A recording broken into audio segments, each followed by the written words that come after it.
출애굽기 제15장 22절로 27절까지 제가 봉독합니다. 사랑스럽게 하는 막대기, 그런 제목으로 말씀을 나누겠습니다. 자, 이 출애굽기에 우리가 들어가는 목적은 우리 속의 속사람이 어떻게 이 세상 속에서 또 그 사람 안에서 피어나나 하는 것이죠.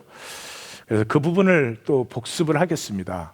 세상과 하나님 나라, 이건 둘 다 필요한 것입니다. 좋고 나쁘고 그런 것이 아니고 겉사람과 속사람, 겉사람 속에서 속사람이 피어나는 거죠. 그래서 뭐 좋다 나쁘다 이런 얘기가 아니고 이 겉사람과 속사람, 세상과 하나님 나라의 관계를 잘 알면 도움이 되겠죠. 우리 중학교 수학 시간에 뭐 집합을 많이 배웠죠. 그놈의 집합이 얼마나 많은지 저는 그때 고생 좀 했습니다. 뭐 별집합이 다 있어요. 여집합도 있고 뭐 기억나세요? 기억 안 나십니까? 다행입니다. 근데 확실하게 생각나는 건 하나, 전체 집합과 부분 집합 뭐 그래. 하나님의 세계라는 건 전체 집합이죠. 그 가운데 우리가 인간이 만든 세상이 있죠. 이 하나님의 세계는 훨씬 크죠. 근데 그 하나님의 세계의 특징은 실제죠. 거기는 인간 생각이 존재하지도 않고 인간 생각과 상관이 없는 실제입니다. 실제라는 말의 그 의미는 통한다 이런 말이에요. 통. 그 실제는 항상 통합니다. 제 아내와 제가 나의 실제와 제 아내의 실제로 이렇게 만나면 말을 해도 통하고 안 해도 통하고 뭐 그 통하는 것이 실제 자체가 통하는 것이니까. 그래서 이 성경의 특징이죠. 중심이죠. 하나님이 누구시냐? 삼위일체 하나님이 하나로 통하십니다. 그래서 우리의 구원은 땅에서 매면 하늘에서도 매고 땅에서 풀면 하늘에서 풀리는 통함입니다. 그러므로 하나님의 나라는 만물이 그리스도 안에서 하나로 통하는 곳입니다. 다시 말하면 생명입니다. 생명은 통하는 것이 특징이에요.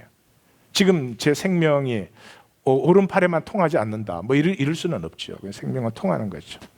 그래서 이 생명을 특징을 설명하기 위해서 다르게 좀 표현을 하면 총체성, wholeness, holistic 뭐 그렇게 할 수 있겠죠. 이런 말을 굳이 쓰는 이유는 이 실제를 조금 더 가까이 느끼도록 도와드리려고 그러는 거죠. 총체성이라는 단어를 이제 갖고 이런 생각을 한번 해보세요. 아이는 사랑스러워요. 아이는 미운 짓을 할 때도 사랑스러워요. 왜 사랑스러우냐 그러면 전체이기 때문에 그래요. 예. 아이는 앞에서 빵긋 웃더니 뒤로 싹 돌아서서 인상 싹 쓰고 이럴까요? 예. 예. 안 그래요. 그것이 그 전체성이 사랑스러움이죠. 엄마가 아이를 보면 더더욱 사랑스럽습니다. 왜 그러냐 그러면 전체를 보기 때문에. 다른 부모가 개를 보면 그렇게 사랑스럽지 않을 수 있어요. 왜? 개 부분만 보니까. 개가 어떤 행동을 했는지 뭐 개가 어떤 아이인지 그것만 보니까 그렇죠. 우리가 자연이 우리를 참 치유를 해줍니다. 이 하나님 교회 사역을 시작하고는 제가 지금 이 말씀을 준비하면서 생각해 보니까 한 번도 그러지 않았더라고요. 근데 지난번 사역 때는 그 롱아일랜드에 그 물가로 아름다운 곳들, 아늑한 곳들이 많습니다. 그때는 참 괴로웠어요. 이 성도님들에게 뭔가 이게 생명을 피워내는 그것으로 부름을 받았는데 뭐 어떻게 해야 그걸 하는 건지 일단 내가 알지를 못해요. 내가 갈등이 되니까 목회도 갈등이죠. 그러니까 참 힘들게 느껴졌습니다. 저는 그 지난번이나 이번이나 무슨 뭐 사람이 그렇게 성도님이 저를 괴롭게 한 적은 없는 것 같아요. 그렇다고 또 다 착하다 그런 얘기는 아니에요.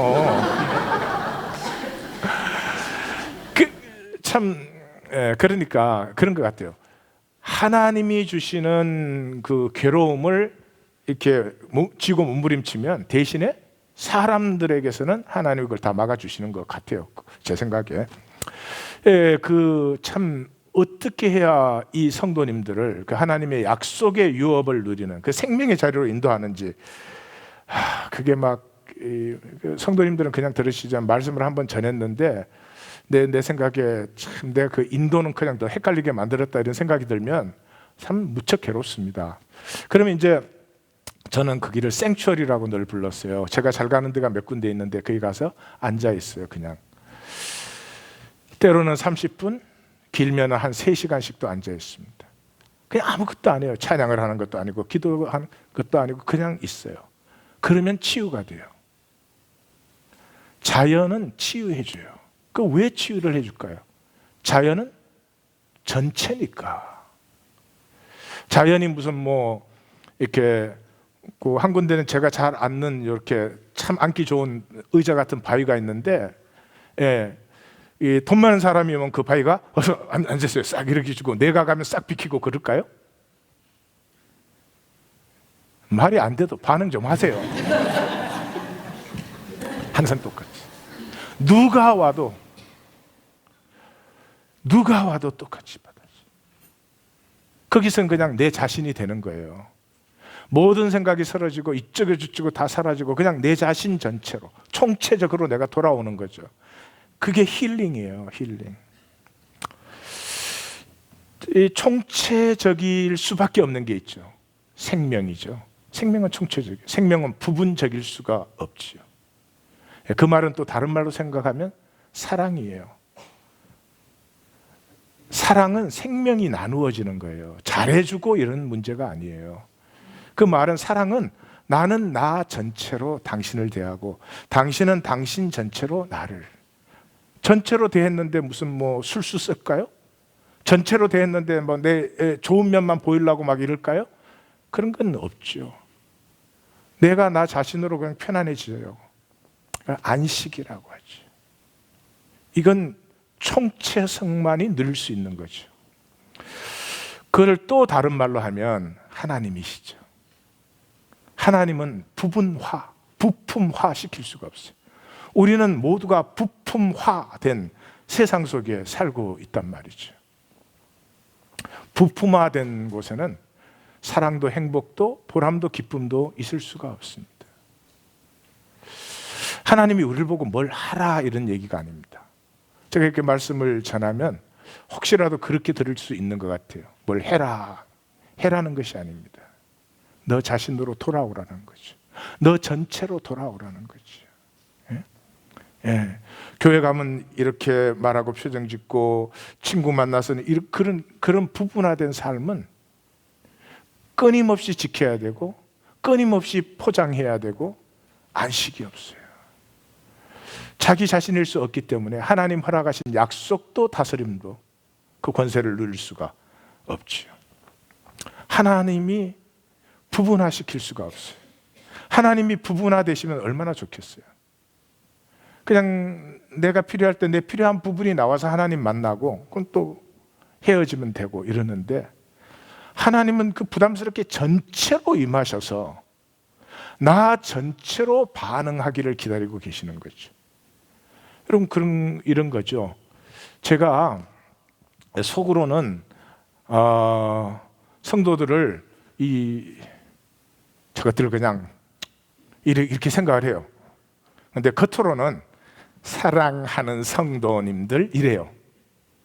그럼 그곳에 하나님이 같이 할 수 있어요? 없어요? 대답 안 하다가 그런 말에는 막 힘차게 대답을 하시는군요.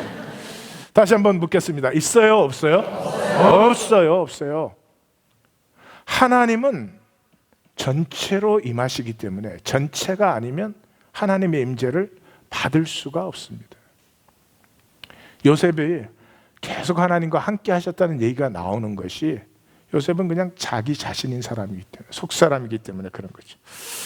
자, 총체성이 생명, 하나님 그것을 말하는 것이다 이렇게 말씀드렸죠. 그러면 그 전체적인 하나님 세계 속에 우리 세상이 있는데 이 세상의 특징은 부분적인 것이죠. 부분적이라는 말은 거짓이라는 말이죠. 그냥 뭐 윤리적 의미 이전의 의미예요. 부분적인 것 자체가 거짓이에요. 내가 내 전체가 아니면 거짓이에요. 제가 이렇게 말씀도 전하고 성도님들 대하는데 제 생각이나 태도가 제가 교회에 있을 때와 제가 우리 집에 있을 때와 다르면 그건 거짓이라고요. 그걸 성도님들한테 잘해줘도 거짓이에요. 예. 부분적이라는 말 자체가 전체가 아니면 진실이 아닌 것이죠. 그런데 우리가 사는 인간 세상은 언어로 만들어져 있습니다. 예. 언어가 없으면 생각을 못해요. 우리는 생각을 뭘로 합니까? 언어를 통해서 합니다.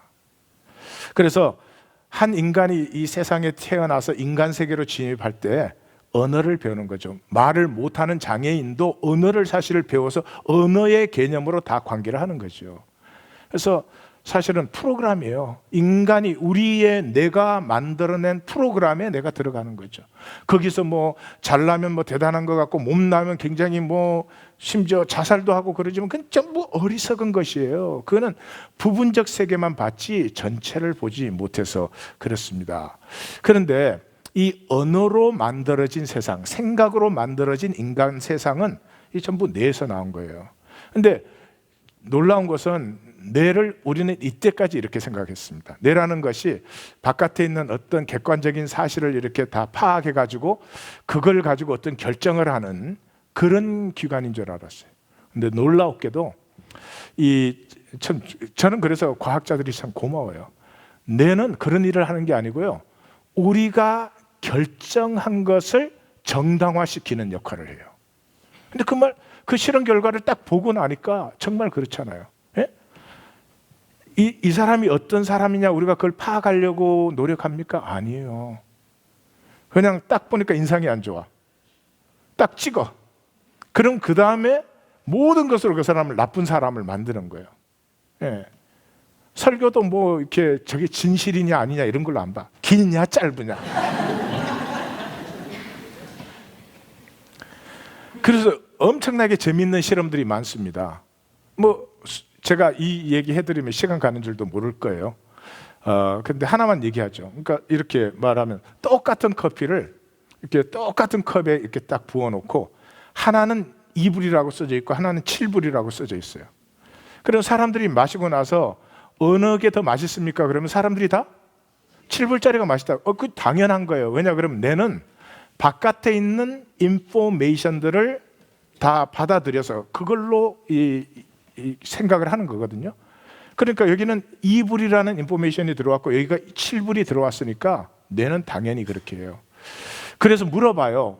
왜 그 커피가 맛있습니까? 그럼 이래요. 이쪽 커피보다 향이 짙고요, 맛의 여운이 길고요, 뭐 쓴맛이 적고요, 뭐가 하는 거죠? 뇌가 자기 선택을 정당화시키는 거죠. 정당화시키는. 그래서 한국에 태어나면 한국 사람이 최고여야 돼. 축구했다 그러면 그냥 한국이 이겨야 돼. 그게 내가 하는 일이에요. 근데 그 사람이 만약에 일본에 태어났다면 누구를 응원하고 있을까요? 그럼 뭐 말할 필요가 없죠. 여러분, 아마 예수를 모태신앙이 아니신 분은 모태신앙도 경험 분명히 했을 거예요. 교회 처음 왔을 때 구원, 은혜 이런 말 사람들이 쓰면 굉장히 좀 어색하고 낯설지 않으셨어요? 예? 그러니까 두드러기 좀 나잖아요. 그죠? 그러다가 어느 정도 지나가면 자기도 그거를 잘 쓰기 시작해. 예. 그때는 어느 게 또 두드러기가 나느냐? 할렐루야, 아멘 이런 사람 보면 옆에서 할렐루야 그럼 나는 놀렐루야. 예? 그러다가 조금 더 시간이 지나면 뭐 해요? 자기도 할렐루야, 놀렐루야, 얄렐루야 막 써요. 그러면 뭐 어떻게 생각하죠? 자기의 영성이, 자기 신앙이 좋아졌다라고 생각해요. 노. 종교 언어 세계 속에 새로 들어왔죠. 그래서 낯설었죠. 근데 종교 언어를 이제 개념을 쓰기 시작하는 거죠. 그러면 신앙이 좋아졌다. 이렇게 느낄 수 있어요. 이 프로그램 안에서는. 무슨 말인지 아시죠? 내가 언어를 알고 쓸 수 있는 것과 실제를 만난 것은 전혀 다른 얘기예요. 이 언어 세계의 특징은 지극히 제한적이에요. 자, 이 열매 지금 무슨 색깔이죠? 이게 빨간색이라는데 반대하시는 분 있으면 손 들어봐요. 아무도 없죠. 우리는 이게 빨간색 그렇게밖에 말 못해요. 근데 실제로 빨간색은 몇 가지가 있을까요? 무한, 빨그스름, 빨그죽죽, 빨그스리무리, 무한 색깔인데 우리는 빨간 그러면 다 끝나는 거예요. 그래서 언어는 실제를 우리가 컨트롤해야 되니까 확 reduce, 줄여놓은 거예요.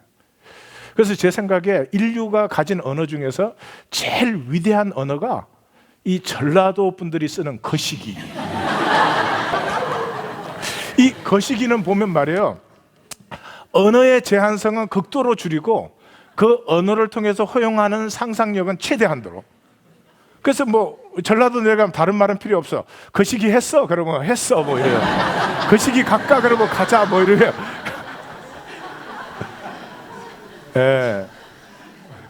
언어를 이게 예리하게 쓸수록 제한적이 사실 되는 거예요. 저는 언어를 굉장히 예리하게 쓰는 사람이잖아요. 왜 그래요?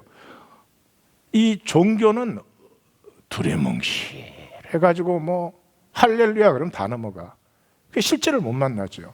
그 구체적 실제를 표현해 드리려고 이 언어와 씨름을 굉장히 합니다. 또 그러다 보면 내 언어의 성도님들이 내 언어를 알고 내 언어가 표기하는 바를 알면 그냥 또 실제를 만난 걸로 착각하시는 거 아닌가, 그런 생각 들어요.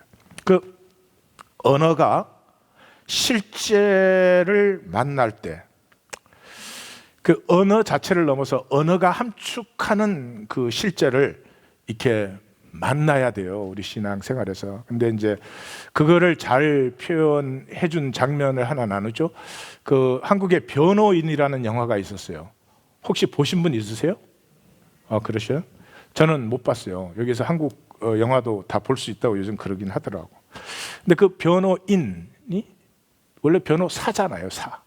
이 사는 기능을 얘기하는 거죠. 근데 변호인이라고 붙인 건 그 사람이 사람이 된 거죠. 기능이 사람이 된 거죠. 우리 현대사회는 전부 기능이잖아요. 사람이 된 거죠. 그 스토리 저보다 더 잘 아시겠지만 그 상고를 나온 그 대학을 가지 못한 이 사람이 하여튼 애를 써가지고 고시를 패스해가지고 변호사가 됐어요. 불우하고 가난한 시절을 지났기 때문에 돈만 밝히는 그런 변호사였습니다. 근데 이 사람이 변화의 순간을 맞이하게 돼요. 변호사가 아니고, 돈 버는 변호사가 아니고 그 변호인, 그 아픈 사연을 가지고 자기에게 찾아온 그 사람의 마음과 통하고 돈을 받기 위해서 일을 하는 게 아니라 자기 삶 전체를 총체적으로 내어주는 이런 것이 시작된데, 그게 어디에서 시작되느냐 그러면 이 가난한 시절에 몇 끼씩 굶다가 밥이 너무 배가 고프니까 밥집에 가서 밥을 먹고 돈이 없으니까 튀는 거예요. 그래가지고 이제 그 변호사가 된 다음에 돈을 벌어가지고 그걸 갚으러 가요.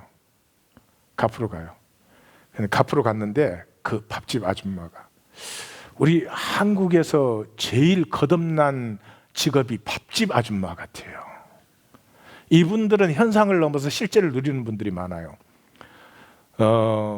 제가 그 한국 가면은 전에는 꼭 설교를 하는 그 단체가 있는데, 그 단체에서 끝나고 나면 이제 그 국밥집을 같이 가요. 그 메뉴가 국밥밖에 없어요. 그러니까 주문이 그냥 손가락으로 다 해요. 이러면 4그릇, 2그릇, 10그릇 그래요. 근데 거기에 서울의 유수한 분들, 고금장, 지검장 이런 분들 많이 오세요. 근데 누가 들어가도 상관이 없어. 이 밥집 아줌마는 다 반말이야. 일로 와, 여기 앉아, 몇 개? 빨리 말해. 이 언어의 한계를 아신 분들이 그걸 넘어서 실제를 누리시는 거예요. 그 밥집 아줌마한테 돈을 갚으려고 갔는데 그 밥집 아줌마가 그러는 거예요. 네 돈으로 갚으려고 했나? 이런 건 발로 갚는 거다. 알았나? 돈이 빚진 게 아니죠. 삶이 빚졌지. 돈이 빚진 것밖에 모르면 돈이 있음들 없음들 무슨 차이가 나겠습니까? 그 삶에. 삶이 빚진 거지. 거기에서 변호인으로 바뀌는 거예요. 자기에게 의뢰된 건이 돈 받기 위해서 하는 게 아니죠. 그래서 겉사람과 속사람의 특징도 똑같습니다. 겉사람은 부분적입니다. 부분적이라는 말은 내적으로는 수치를 갖고 있고 외적으로는 두려움을 갖고 있습니다.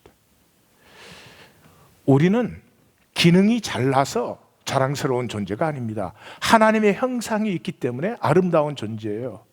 그 하나님의 형상은 내가 나 전체일 때 있는 것입니다.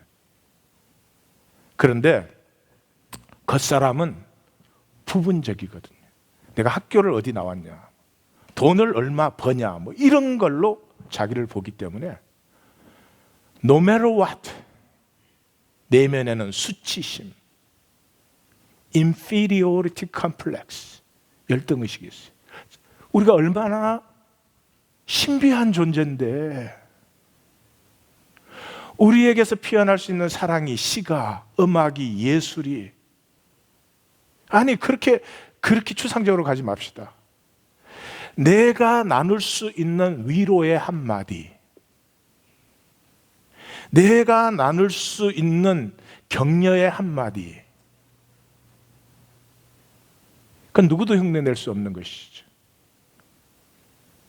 그게 가짜로 나와서 무슨 소용이 있겠습니까?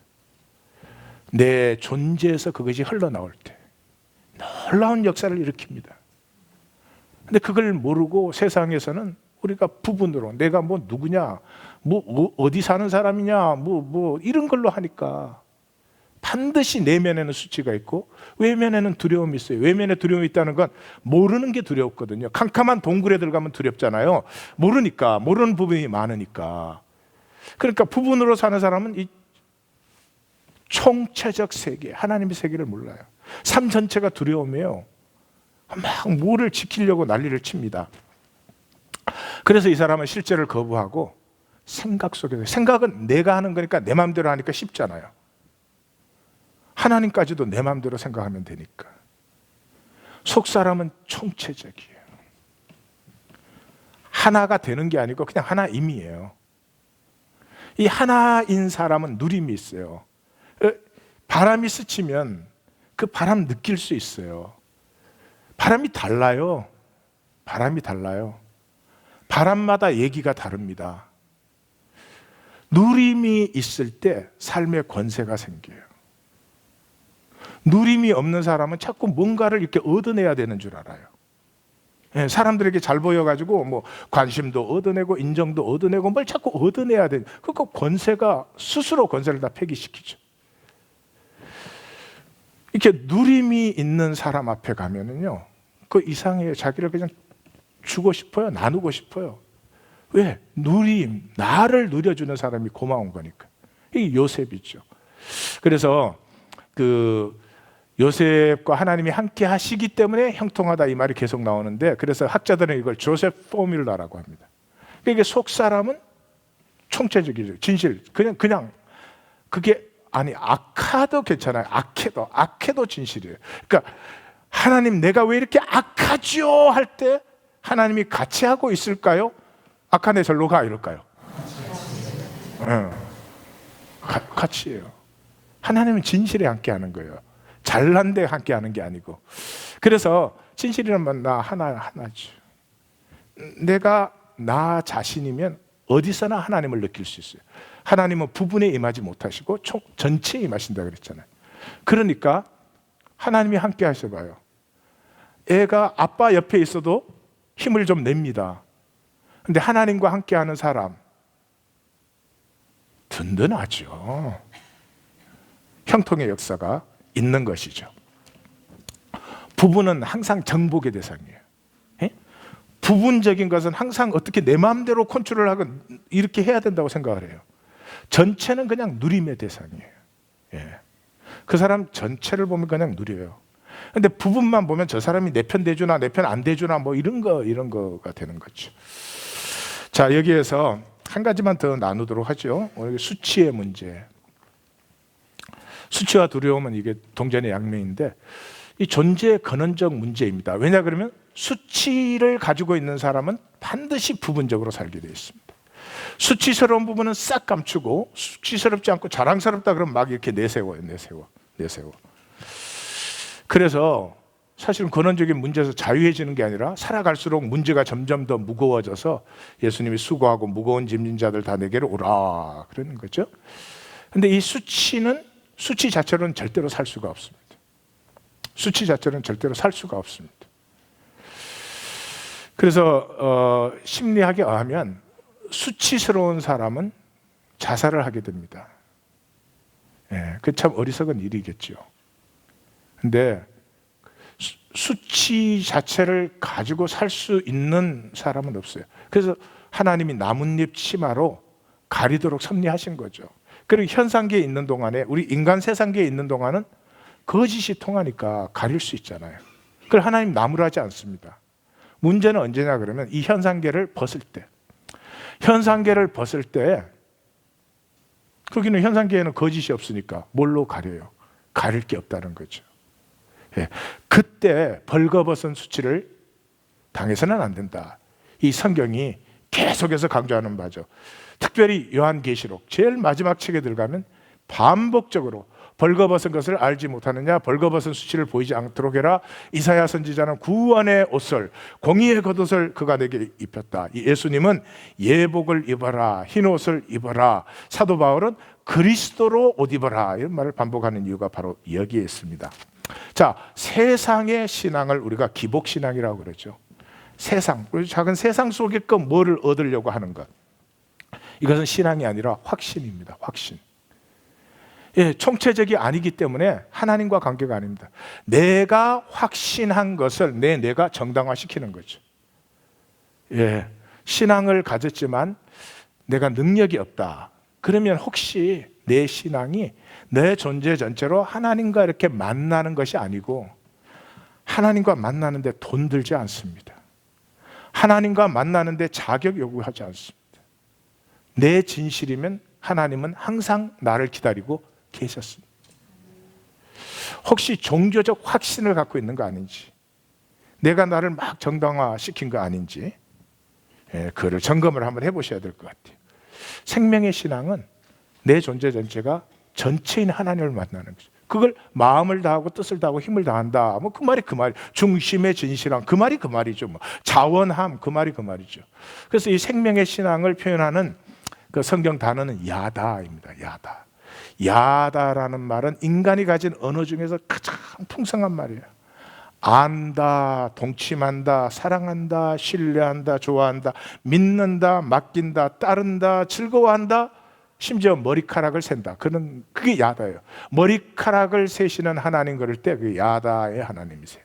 그래서 총체적인 관계를 얘기하는 것이죠. 자, 이제 출애굽으로 들어갑니다. 출애굽을 엑소더스라 그래요, 헬라어로. 근데 이 엑소더스라는 말 그러면 우리나라 출애굽 그러면 항상 애굽에서 나온 거 이렇게 생각을 하는데, 출애굽이라는 이 단어가, 엑소더스라는 단어가 성경에 정확하게 4번 쓰여져 있습니다. 그 중에 대표적인 부분이 누가복음 9장 31절이에요. 영광 중에 장차 예수께서 예루살렘에서 별세하실 것을, 우리 번역은 참 신기해요. 갑자기 별세는 또 별세, 죽으실 것을 얘기하셨다고 하면 죽음이에요. 다 그런 의미예요. 그러니까 엑소더스라고 하는 건 단순히 그냥 애굽에서 나오는 게 아니고, 한 스테이지에서 또 하나의 새로운 차원으로 radical transformation, 전혀 새로운 차원의 삶이 열리는 것을 출애굽이라고 하는 것이다. 그래서 주제가 뭐냐? 속사람이 피어나는 거죠. 겉사람의 삶과 속사람의 피어남은 차원 자체가 다릅니다. 여기에 한 가지 꼭 기억하셔야 되는 게 있습니다. 이것은 몸으로만 되는 일입니다. 생각으로 그냥 할 수 있으면 참 좋겠는데, 그럼 저도 참 좋겠고 성도님들도 참 좋겠고 좋겠는데 그건 안 돼요.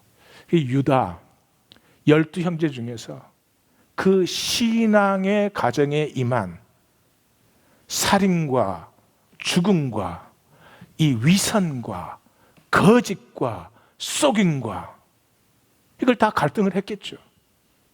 몸으로 만난 사람은 유다밖에 없습니다. 다 생각하고 모른 척 그래도 어쩔 수 없지 뭐 어떻게 했는지 모르겠어요.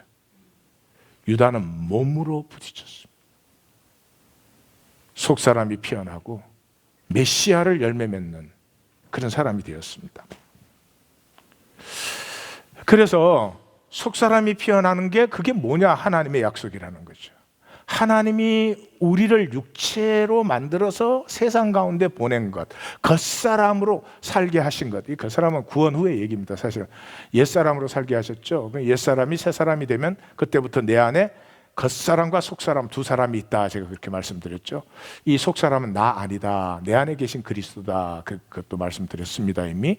그래서 내 안에 있는 그리스도를 통해서 이 죄악 많은 내 겉사람이 다 드려짐으로 말미암아서 나는 죄악된 걸 드렸는데 그리스도는 받으셔서 하나님의 생명의 영광스러움을 피워냈다.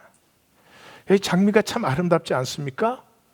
여기에 온갖 지저분하고 냄새나는 걸 다 드렸는데 하나님이 이렇게 예쁜 장미를 피우셨으니까 이 세상의 온갖 티끌과 찌끌이 내 삶을 통해서 내 안에 계신 그리스도께 드려지는데 이걸 영과 진리의 예배라고 합니다.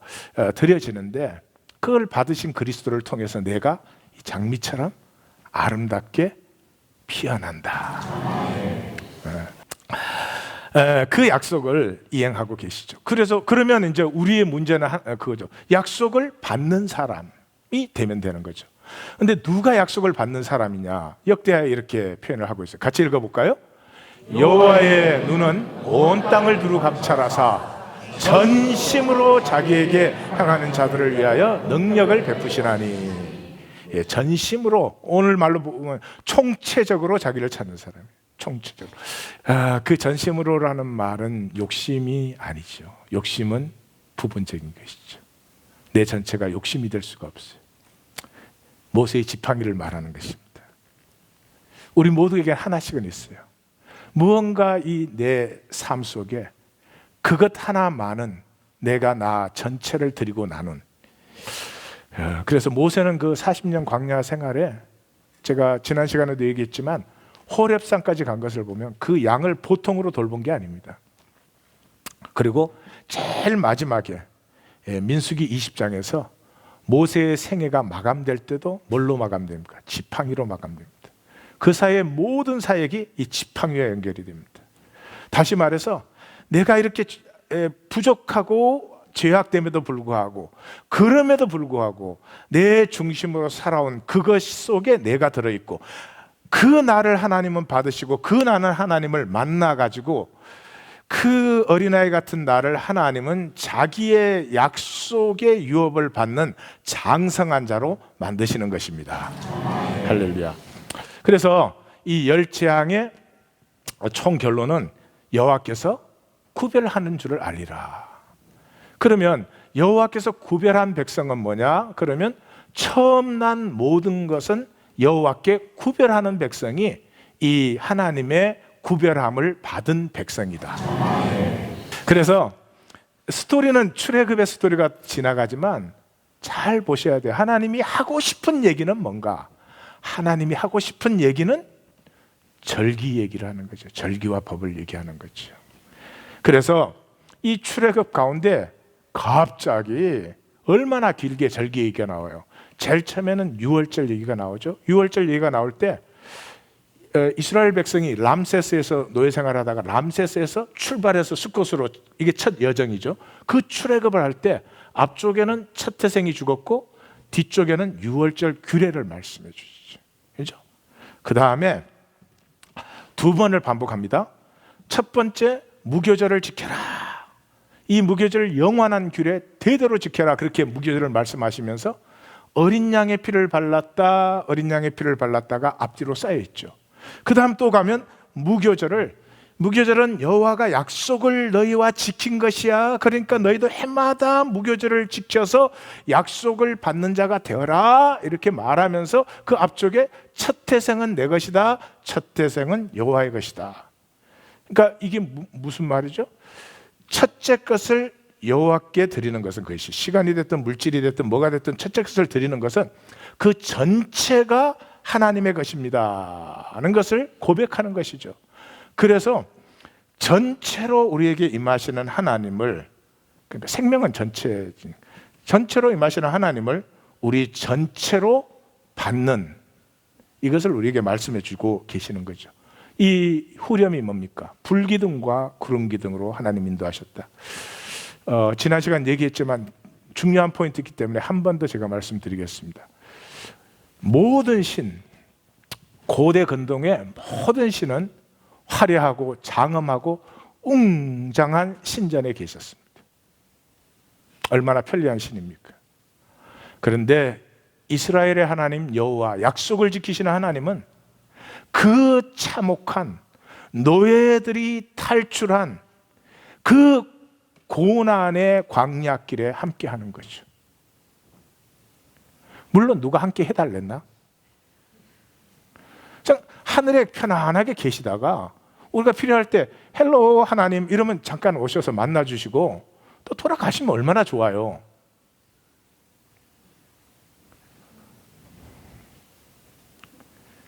이분이 하나님이세요.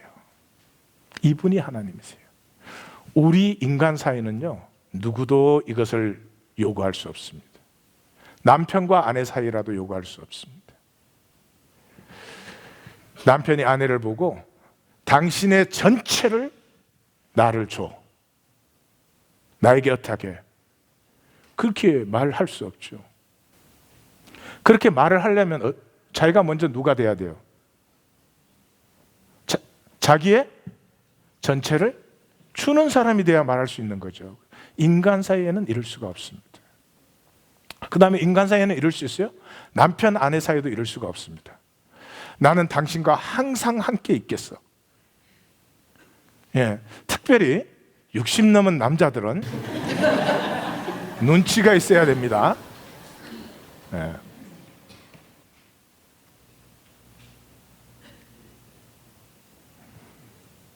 하나님만이 요구할 수 있고 하나님만의 관계입니다. 우리의 문제는 그것이겠죠. 하나님도 우리가 인간하고 관계하듯이 적당히 부분적으로, 적당히 거짓되게, 우리가 아는 건 그거밖에 없으니까 그렇게 해도 하나님하고 관계가 될 것으로 우리가 생각을 하죠. 근데 안 돼요. 세월이 지나도 내가 달라지지 않아요. 근본적인 fundamental transformation이 일어나지 않아요. 종교적인 거듭남은 있는데 실제 거듭남이 없어요.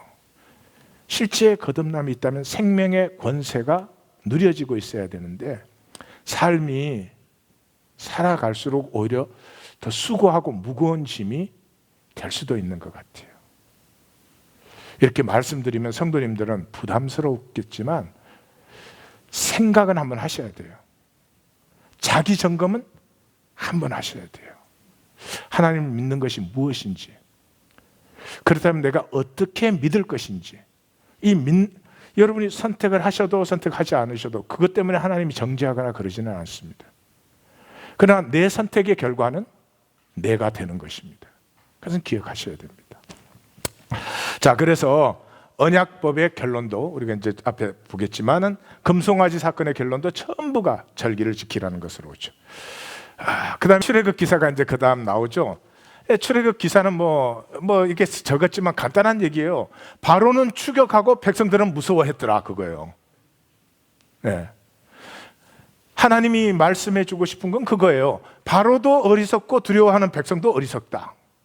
백성들이 막 두려워갖고 애굽에는 공동묘지가 없어서 우리를 광야로 데리고 나왔냐 막 그러면서 막 그러는 거예요. 예, 바로도 어리석고 백성도 어리석어요. 이유가 뭐죠? 전체를 못 보기 때문에, 부분적인 상황밖에 못 보기 때문에.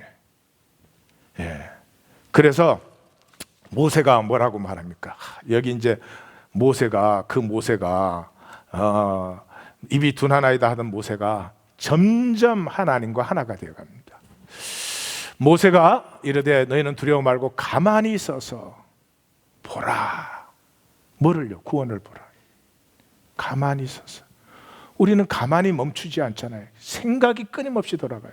현상에 반응하느라고 생각이 멈추지 않으면 하나님의 전체가 나타날 수가 없습니다. 멈추어 보십시오. 온 우주가 갑자기 느껴지기 시작합니다. 그리고 내 생각이 픽스되어 있기 때문에 보지 못하던 실제의 세계가 열리기 시작합니다. 여호와께서 너희를 위하여 싸우시리니 너희는 가만히 있을지어다. 그리고 이렇게 말씀하셨어요. 지팡이를 들고 손을 내밀라. 그 말은 지팡이를 들고 그 지팡이 든 손을 내밀라는 거죠. 그럼 생각을 해보십시오. 앞에 파도가 넘실대는데 지팡이를 들고 모세가 하나님이 시키신 대로 지팡이 든 손을 쫙 내밀 때 이게 생각하면 내밀어집니까? 아니 바다가 저 깊은데 뭐지 지팡이네 지팡이? 이러면 내밀어질까요? 안 질까요? 안 져요. 지팡이 내밀었을 때 몇 초 내밀었을까요? 1초 내밀었을까요? 1시간 내밀었을까요? 아니요. 애굽 군대가 쫓아오는 걸 볼 때였으니까 해지기 전이었어요. 그런데 역사는 언제 새벽에 일어났어요? 그러면 모세의 생각이 다 중단되고 말씀이 모세를 사로잡아 가지고 지팡이든 손을 바다를 향해서 내어미는 거죠. 무지무지한 우주적 영적 싸움이 지금 일어나고 있습니다. 모세가 왜 생각이 없겠어요? 말씀이라는 실제만으로 모세가 쓰기 시작할 때 현상은 반드시 갈라집니다. 현상은 반드시 물러가게 되어 있는 것이죠. 손을 내어 밀었을 때 새벽에 말씀으로 현상이 그게 뭐 지금 나를 잡아 죽이려는 현상 같이 보여도요, 말씀으로 딱 맞아 쓰고 있으면은 반드시 새벽이 임합니다. 새벽이 임합니다. 새벽은 생각이 멈추는 시간이에요. 새벽 성회를 나오실 때도 막 나오면 막 빨리 달려가서 도착할 생각하지 마시고 그 새벽의 찬 공기를 딱 한 번만 느껴보세요. 내가 뭘 한다, 행동한다, 이 현상을 좀 멈추시고 싸한 밤 공기를 한번 딱 맞아보세요. 그 순간에 우주가 있다는 걸 느껴요. 생각 속에는 나밖에 없어요. 나밖에. 예. 생각 속에서는 나 하나 지키는 게 뭐 우주적 사명이 돼요. 생각이 멈추면 우주가 내 품에 안기는 거죠. 여러분 잘 생각해 보세요. 우리는 열재한 그러면 되게 이렇게 생각하잖아요. 막 열재한 그러면 너무 신나게 막 애굽을 혼내는, 그렇게 생각되시죠? No. 히브리 쪽에서 한번 생각을 해보세요. 하나님이 약속을 이행하시겠다는데 첫 번째 딱 했는데 바로가 꿈쩍도 안 해. 두 번째 꿈쩍도 안 해. 세 번째 꿈쩍도 안 해. 그때쯤 되면 대부분 나가 떨어지는 거예요. 아이고 쓸데없이 지팡이 하나 들고 와서 자들이 와 저러노. 모세야 네 와이카나 전에 사람이 괜찮았는데 네 갔구나 맛이. 4번, 5번, 10번. 저는 히브리 사람들이 어떻게 모세의 말을 믿었는지 그게 궁금해요. 벌써 5, 6번째 지나가면 절마들 때문에 우리 고생만 많이 하고 막 참 신기한 역사죠. 전적인 하나님의 은혜 같아요. 그러나 기억하십시오. 하나님의 형상으로 창조된 인간이 어떤 현상이라도 좋아요. 바로가 아니라 바로 할아버지 제국이라도 그건 인간이 만든 현상이죠. 한 인간이 뜻을 세우고 현상을 향해서 마주쓰면 홍해가 아니라 청해도 갈라진다. 뭘 자꾸 쓸데없는 소리 해.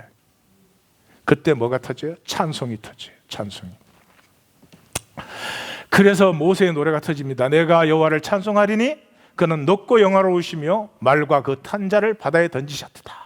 그러면서 찬송 후렴이 나오고 원수들의 멸망이 또 노래되어지고 찬송 후렴이 나오고 그 다음에 우리를 인도하시고 구원하셨다 나오고 또 찬송 후렴이 나와요.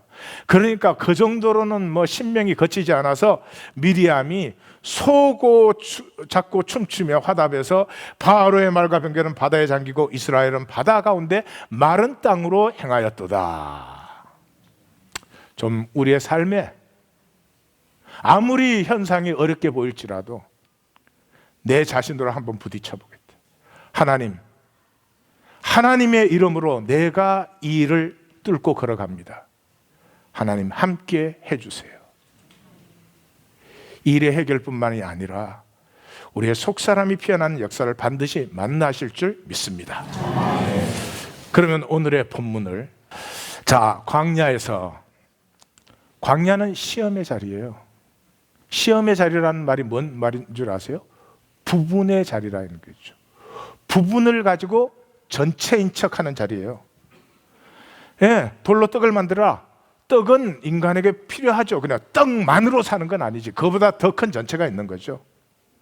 성전 꼭대기에서 뛰어내리면 천사가 수종 들리라. 맞는 말이죠. 그렇지만 그걸 문자적으로만 이해하는 게 아니죠. 그건 하나님의 권능 전체를 만나야 되는 것이죠.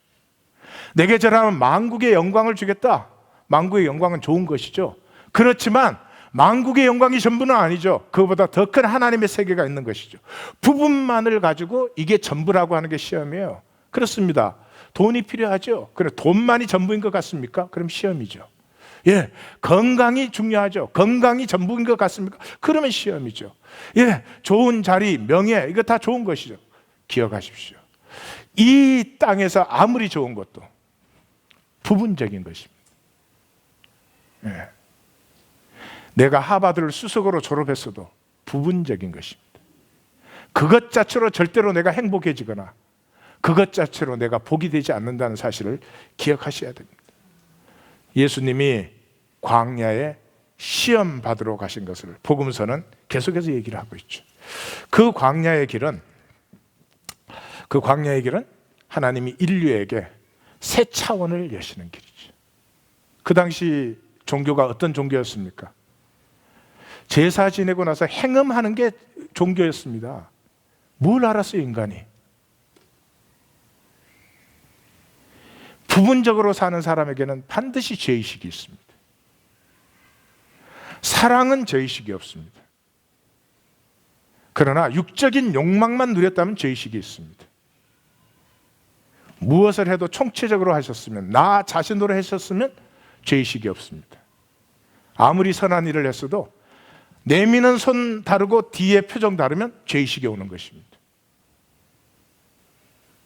그것밖에 모르는 인간에게 하나님은 너 자신이 영광이야.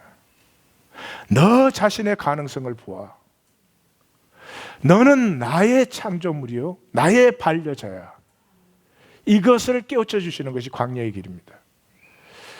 그래서 제일 처음에 도착한 것이 수루 광야에 도착했습니다. 여기에서 사흘길을 걸었는데 물이 없었어요. 그래서 마라에 딱 도착을 했는데 물을 마셨더니 마실 수 없는 썸물이에요. 한번 생각을 해보십시오. 여기에는 두 가지의 증표가 들어있죠. 하나는 쓴물 같은 이스라엘 백성을 단물로 바꾸겠다는 하나님의 약속도 들어있고요. 또 하나는 우리의 겉사람의 모습이죠. 겉사람의 중심이 뭔 것 같습니까? 죄인 것 같습니까? 악인 것 같습니까? 아니요. 그보다 훨씬 더 중요한 중심이 있습니다. 원망이에요. 원망이에요. 이 광야 전체는 이스라엘 백성의 10번의 원망으로 진행되고 있습니다. 상징적인 숫자고 그렇죠? 자세히 보겠지만 왜 원망이 있죠? 상황은 보는데 전체를 못 보면 원망이 있습니다. 그 동전의 디아들 사이드는 뭐예요? 변화의 거부입니다. 나 이대로 놔두고 괜찮다 해주면 좋겠는데 변화하라는 거죠. 새로워지라는 거죠. 이것은 누구에게든지 부담이 되는 말씀이죠. 자, 그랬더니 중요한 것은 이것입니다. 25절에서 이렇게 여호와께서 한 나무를 가르치시니, 이게 야라라는 단어예요. 야라는 indicate, 지시하다 또는 teach, 가르치다, 이 양쪽 의미가 다 있는데요. 여호와가 가르치는 그 막대기를 물에 던졌더니 물이 달게 되었더라 했어요. 그러면 자, 사흘 동안 물을 못 마셨는데 물이 달게 되어서 물을 마실 수 있으면 그 다음 스토리가 어떻게 진행돼야 되죠? 할렐루야 그리고 뭐 찬송이 터져야지 스토리가 되는 건데 그 다음이 어떻게 진행되는 줄 아세요? 그러니까 저만 썰렁한 게 아니에요. 하나님 저보다 더 썰렁해. 던지니 물이 달게 되었더라. 그 다음이 거기서 여호와께서 그들을 위하여 법도와 율례를 정하시고 그들을 시험하실세. 이거 스토리가 이러면 재미없는 거 아니에요? 그러니까 무슨 얘기예요? 이 마라의 썬물이 광야 전체를 조망하는, 광야 전체를 요약하는 얘기예요. 그들을 시험하셨대요. 뭐를 시험하고 있어요? 항상 부분으로밖에 만날 수 없는 그 상황 속에서 하나님이라는 전체를 볼 수 있는 백성이 되는지, 그것을 위해서 법도와 율례를 정하셨고, 그 다음에 26절은 더해요. 그 다음에 막 너희가 너희 하나님 나 여호와, 안 그래도 알아. 정말 말을 들어 순종하고 내가 보기에 의를 행하고 내 계명에 귀를 기울이며. 하나님은 그래봐야 55분 넘어서면 귀 안 기울여요. 내 모든 규례를 지키며. 율법의 단어가 총동원되는 거예요. 율법의 단어가. 그러니까 뭐를 말하고 있죠? 그 하나님의 가르치심을 따르면, 향하면 우리의 쓴물이 단물로 바뀐다. 제가 질문 하나 드리겠어요. 우리 성도님들은 자신이 쓴물 같아요? 단물 같아요? 쓴물은 영어로 비러라는 거고요.